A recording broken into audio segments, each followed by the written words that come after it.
Good evening.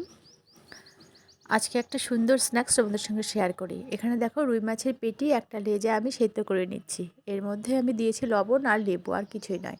এদিকে সর্ষের তেল ফোড়নে দেব, আর দিয়েছি এখানে জিরে ফোড়ন আর পেঁয়াজ কুচো আর কাঁচা লঙ্কা কুচোটাকে সুন্দর করে আমি হালকা করে ব্রাউন কালার করে ভেজে নেব।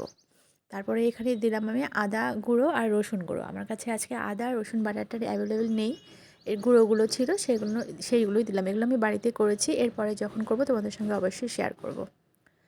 তো এবার মশলাটা সুন্দর করে কষিয়ে নেব। মশলার মধ্যে দেবো শুকনো লঙ্কার গুঁড়ো, লবণ, হলুদ, জিরে গুঁড়ো, ধনে গুঁড়ো দিয়ে মশলাটা সুন্দর করে কষিয়ে নেব। কষিয়ে নেওয়ার পরে এখানে একটা আলু আমি সেদ্ধ করে গ্রেট করে রেখেছি, ওই আলুটা দেবো। আর মাছটা যে সেদ্ধ করেছিলাম সেই মাছটা থেকে কাঁটাগুলো ছাড়িয়ে শুধুমাত্র মাছগুলোকে বের করে নিয়েছি।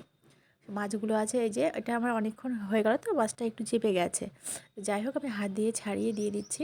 দিয়ে এবার সুন্দর করে এটা একটা ডো বানিয়ে নেব। একটু কিন্তু সময় ধরে কষাবে, প্রায় 2-3 মিনিটের মতো কষালেই হয়ে যাবে। বুঝতেই পারবে যে একটা ডো হয়ে গেছে, তখন সেটাকে নামিয়ে নেবে। আমি নামিয়ে এটাকে ঠান্ডা করে রেখে দিচ্ছি। এদিকে আমি একটা ব্যাটার করে নেব, কর্নফ্লাওয়ার আর একটু লবণ দিয়ে একটা ব্যাটার করে রেখেছি। আর টোস্টের গুঁড়ো করে নিয়েছি। এখানে ব্রেড স্ক্রাব করে তোমরা রাখতে পারো, ব্রেড থাকলে ব্রেডটাকে শুকনো খোলায় ভেজে নিয়ে গুঁড়ো করে নেবে। এখানে আমার টোস্ট ছিল, টোস্টে আমি 4টে টোস্ট গুঁড়ো করে নিয়েছি। আর তোমাদের ইচ্ছে মতো তোমরা শেপ দিতে পারবে, যে যেমন চাও, চারকোনা, গোল, যেমন চাও তেমনি দিতে পারবে। এবার আমি কর্নফ্লাওয়ারে ডোবাবো, আবার এটাকে এই ব্রেডের গুঁড়োর মধ্যে করে ডুবিয়ে দেবো। এইভাবে এটাকে আমি ডবল কোট করেছি। ডবল কোট করে এবারকে ভেজে নেব। আমি 10 মিনিটের জন্য এটাকে ফ্রিজে রেখেছিলাম, কারণ আমার হাতে টাইম অনেকটাই ছিল।